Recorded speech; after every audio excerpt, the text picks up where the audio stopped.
میری بات کو محسوس نہ فرمانا، اس کو دل کی تختیوں پر لکھ لو۔ ہمارے حضرت رحمۃ اللہ علیہ حضرت شاہ حکیم رحمہ اللہ فرمایا کرتے تھے، جس کو بدنگاہی کی عادت پڑ جاتی ہے یہ بے حیا حرم میں جا کر بھی باز نہیں آتا۔ یہ طواف کے دوران بھی اللہ کی مہمان ہوتی ہیں، ان کو تاڑتا ہے۔ کوئی خاتون میری مہمان بن کر آئے، میرے دوست کی بیوی اور بہن اس کے ساتھ آئے، تم ان کی طرف دیکھو، میرا دل چاہتا ہے میں آنکھیں پھاڑ دوں۔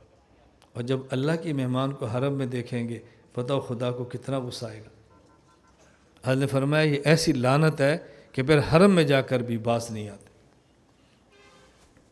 مجھے ابھی ایک عالم ملے تو انہوں نے فرمایا کہ میں سفر پہ جانے لگا عمرے پر، تو میں نے ایک بزرگ سے عرض کیا کہ میں عمرے پہ جا رہا ہوں، مجھے کوئی نصیحت فرمائے۔ فرمایا نگاہ کا خیال رکھنا۔ میں حیران ہو گیا، ہم کیا نصیحت کرتے ہیں؟ طواف بہت کرنا، عمرے بہت کرنا، حرم میں رہنا، درود پاک بہت پڑھنا، اور وہ نصیحت فرما رہے ہیں وہاں جا کر آنکھوں کا خیال کرنا، وہاں جا کر آنکھوں کا خیال کرنا، وہاں جا کر آنکھوں کی حفاظت کرنا۔ ایمان اللہ تعالیٰ کی بہت بڑی نعمت ہے، بس اس ایمان کی قدر کریں، اور ایمان والا کہیں مل جائے بس اس پر فریفتہ ہو جائے، اس کی تکلیفیں برداشت کریں۔